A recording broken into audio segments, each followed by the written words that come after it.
We use numbers all the time, Yeah. right? For simple stuff, like how tall are you? What's the temperature? Just single values. Right. But have you ever thought about how often the direction of something matters as much as its size? Oh, yeah. It's not enough to just say, go 3 blocks when you're giving directions. You got to know which way. You have to say which way to go. Yeah. So you actually encounter these kinds of quantities, things that have both how much and a which way, more often than you think. Yeah, that's a great point. And it's the perfect way to start talking about vectors, which is what we're doing today. Yeah. A deep dive into the world of vectors. You were really curious about these math tools that pop up everywhere in physics and engineering. So think of this as us giving you the map, like the foundational map, to navigate those areas. Absolutely. So on this journey, we're going to explore what vectors are, how we can actually picture them in our minds, Yeah. the different types of vectors that we see, and how we can actually do math with them, like adding them or scaling them. Really, the goal is to just build that solid understanding Yeah. that you can then use to jump into more complex stuff later on. Yeah, and I think to really appreciate that foundation, to appreciate these building blocks, there's that great quote by Hermann Hankel. He said, "In mathematics alone, each generation builds a new story to the old structure." And vectors, they're really one of those fundamental structures that so much of modern math and science is built on top of. Okay, so let's get to the basics.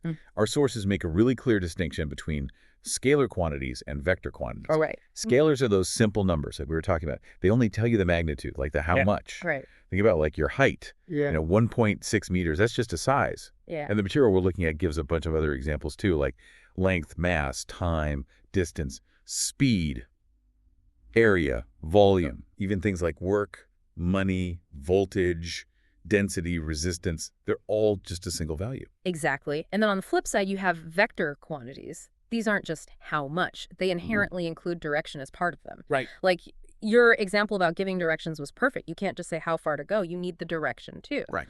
So mathematically speaking, the text points out examples like displacement, Okay. which is how far you've moved and in what direction, velocity, speed with a direction, acceleration, and then forces themselves, like a push or a pull. Yeah. It has a direction. Weight, momentum, electric field intensity. For all of these, direction is just as important as the magnitude. So how do we actually picture these vectors? The source starts by talking about directed lines. Yeah. So you just imagine a straight line. Yeah.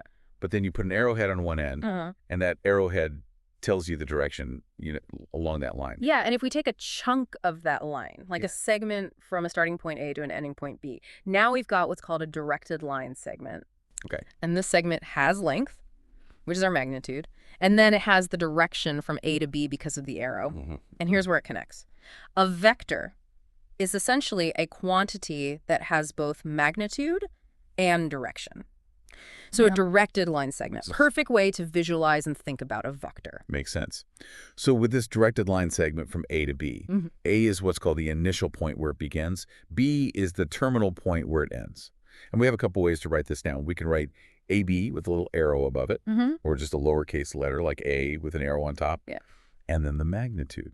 The length of this vector can be written as the absolute value of AB with an arrow above it, or the absolute value of A with an arrow, or sometimes just a plain A. Right. And a key thing to remember is that this magnitude, it's always positive or zero. Right. You can't have a negative length. Exactly. Now, to get these vectors situated in space, especially when we're dealing with 3 dimensions, we use what's called the 3D right-handed rectangular coordinate system. Okay. So it's our X, Y, and Z axes. They all meet at the origin O. Right. So if we've got a point P just floating out in space somewhere with coordinates X, Y, Z, we can define its position vector OP. So that vector starts at the origin O and goes right to point P. It's like an arrow from the very center of our space to that specific location. Right. And this concept of a position vector is super useful. I mean, it anchors our vector to a specific reference point. Like it's fundamental in stuff like robotics and GPS, where you absolutely need to know exactly where something is. Right. And you can actually calculate the length of that position vector, OP, using the Pythagorean theorem. But in 3 dimensions, It's just the square root of x squared plus y squared plus z squared. Exactly. And we use lowercase letters with arrows, like A with an arrow, B with an arrow, C with an arrow, to represent the position vectors of different points, like A, B, and C, all in relation to the origin O. Right. It's just a convenient shorthand. Okay, so we've got our vector pinned down in space. Now, how do we actually describe which way it's pointing? And this is where direction cosines and direction ratios come into play. Exactly. So picture that position vector OP again. It makes certain angles with the x, y, and z axes, the positive direction. So we call those angles alpha, beta, and gamma, respectively. These are called the direction angles. And then the cosines of those angles, cosine alpha, cosine beta, cosine gamma, those are what we call the direction cosines. Okay. And we usually use the letters L, M, and N for those. Okay. And actually the coordinates of the point P, X, Y, and Z can be written as LR, Mr., and R, where R is the magnitude of that position vector. Think of the direction cosines as like the fingerprint of the vector's orientation in space. Okay. They say exactly how much the vector is leaning towards each of the main axes, and it connects the length of the vector with its orientation. Right. And then we have direction ratios, which are similar. These are any set of numbers, often A, B, and C, that are proportional to direction cosines. So A is like some multiple of LB is the same multiple of M, and C is the same multiple of M. Exactly. But the key thing to remember is that when you square the direction cosines and add them up, you always get 1. Right. But that's usually not true for direction ratios. It's a good distinction. So the direction cosines are kind of standardized. They give you that pure direction. The direction ratios capture that same directional info, but are more flexible in the numbers that you actually use. Now, vectors don't all act the same. They come in different types, each with their own characteristic. Of course. First up is the zero vector, sometimes called the null vector. Right. Picture a directed line segment where the start and end are the same point. It doesn't really go anywhere. Right. So that's the zero vector. We write it as a 0 with an arrow on top, and it has a magnitude of 0. And actually, it doesn't have a specific direction. You could almost say it has any direction. Right. Or no direction at all. Because it's not going anywhere. Yeah. An example would be a vector from A to itself. Right. Or from B to itself, like standing still. You're not going in any particular direction because you haven't gone anywhere. Yeah, that's a good way to think about it. Then we have the unit vector. This is a vector that has a magnitude of exactly 1. Okay. We often write this as the letter with a little hat on top of it. Okay. Unit vectors are great because they isolate the direction. You don't have to worry about the size at all. Okay. They're like the pure direction indicators in vector language. Then we also have co-initial vectors. And this is just 2 or more vectors that all start at the same point. Like imagine a bunch of arrows all coming out from the same spot. Right. And then you have collinear vectors. So those are vectors that are parallel to the same line. Okay. It doesn't matter how long they are or whether they point in the same direction or opposite directions, as long as they lie along the same line or parallel lines. Next up are equal vectors. So 2 vectors are equal if they have the exact same magnitude and point in the same direction. It doesn't matter where they are in space. Yeah. As long as their length and orientation are the same, they're equal. Exactly. And then the negative of a vector. This is just the same vector but pointing in the opposite direction. Okay. Same length. So if you have a vector AB, its negative is the vector BA. Gotcha. Just going the other way. Finally, the source mentions free vectors. These are the kind of vectors we're mainly focusing on.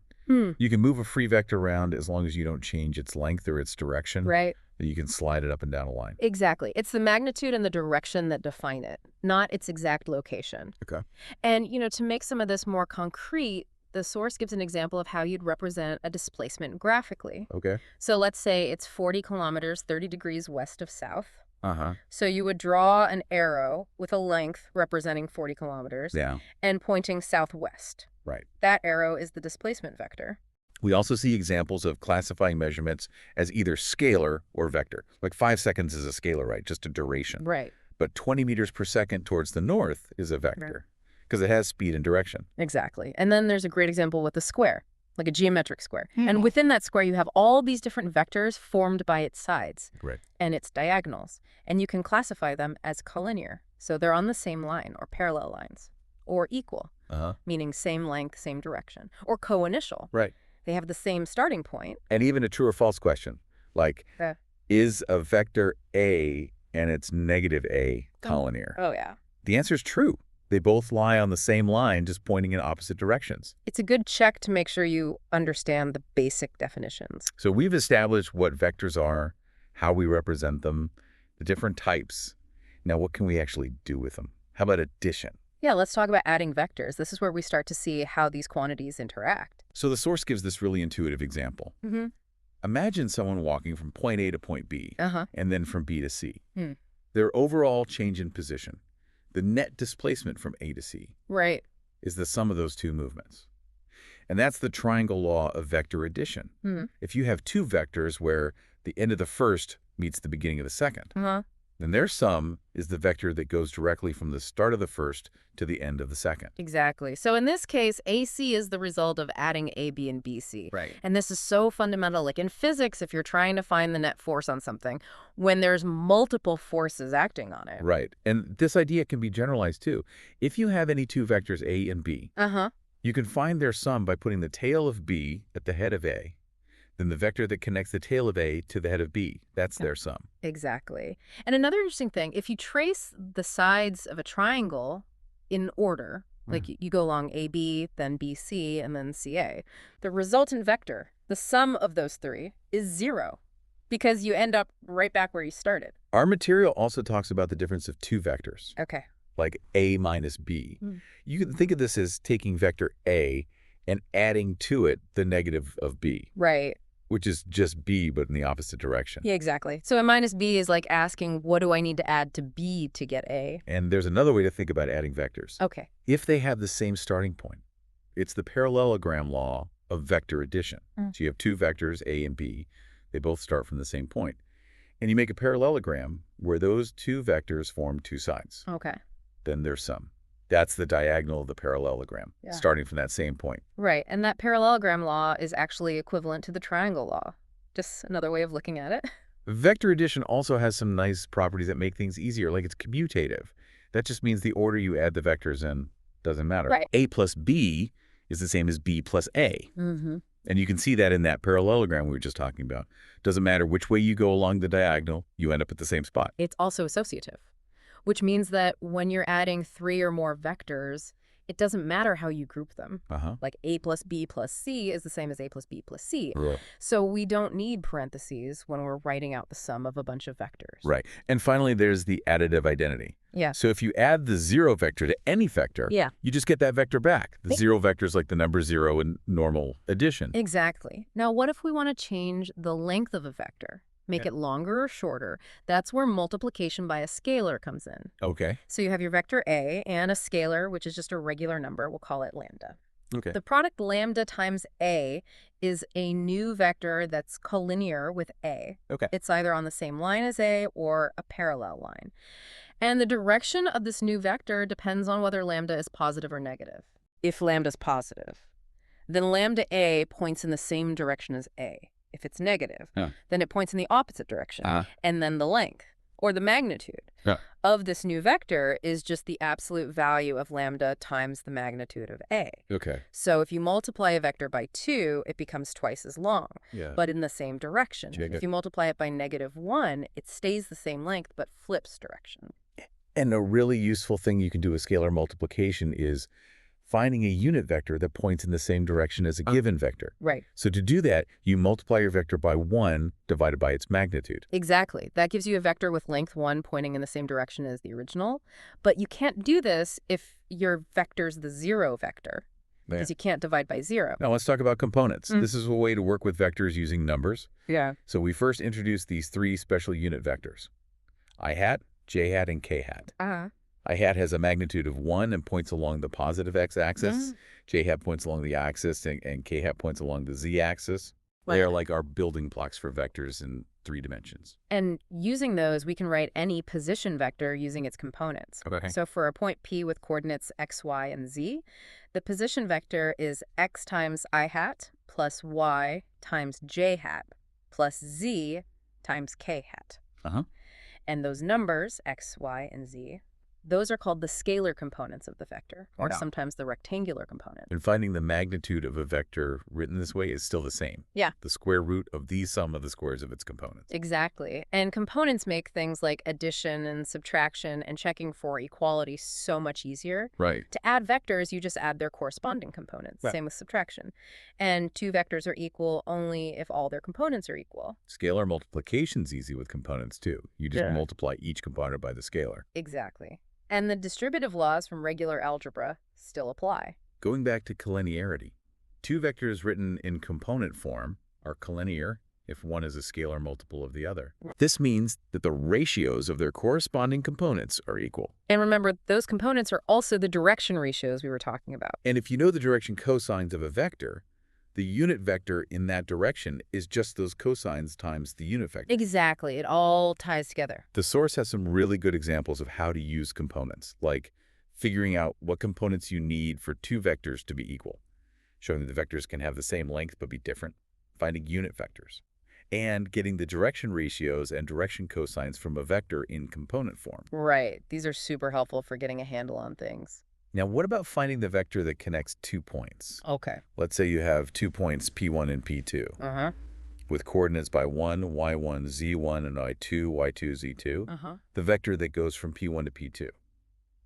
We can write it as P1, P2 with an arrow above it. Right. And if I find that vector, you just subtract the coordinates of the starting point from the coordinates of the ending point. Exactly. So it would be by 2 minus by 1 times I hat plus y2 minus y1 times j hat plus z2 minus z1 times k hat. Right. And then the length of that vector is just the distance between the 2 points. Which you can calculate using the distance formula. Now let's talk about the section formula.